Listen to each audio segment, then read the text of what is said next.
कहते हैं रात के 3 बजे अगर फोन बजे तो उसे कभी नहीं उठाना चाहिए। लेकिन राहुल को ये बात नहीं पता थी।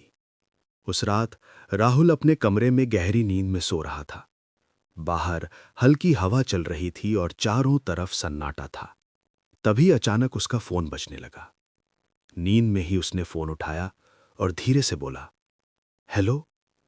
कुछ सेकंड तक सिर्फ खामोशी थी। फिर एक बहुत ही धीमी और डरावनी आवाज आई, मदद करो। राहुल एकदम चौंक गया। उसने घबरा कर पूछा, कौन हो तुम? फोन के दूसरी तरफ से आवाज आई, मैं तुम्हारे घर के बाहर खड़ी हूं। यह सुनते ही राहुल का दिल तेजी से धड़कने लगा। उसने डरते डरते खिड़की की तरफ देखा, लेकिन वहां कोई नहीं था। सड़क खाली थी, सिर्फ हवा चल रही थी। राहुल ने सोचा शायद कोई मजाक कर रहा है। उसने फोन काट दिया और वापस सोने की कोशिश करने लगा। लेकिन तभी उसका फोन फिर से बजने लगा। इस बार उसने कांपते हुए फोन उठाया। दूसरी तरफ से वही आवाज आई, अब तो देख लिया, अब दरवाजा खोलो। राहुल के हाथ पैर ठंडे पड़ गए।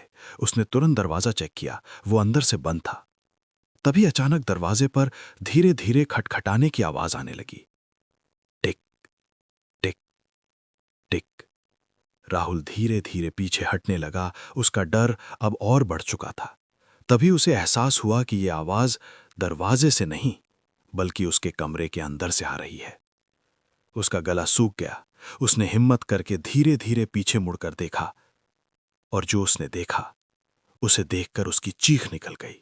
उसके ठीक पीछे वही लड़की खड़ी थी, लंबे बिखरे बाल, सफेद आंखें और हाथ में फोन। वो मुस्कुरा रही थी और उसी फोन पर बात कर रही थी।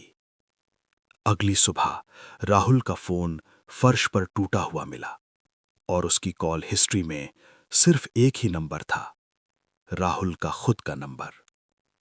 कहते हैं अगर रात के 3 बजे फोन बजे तो उसे कभी मत उठाना।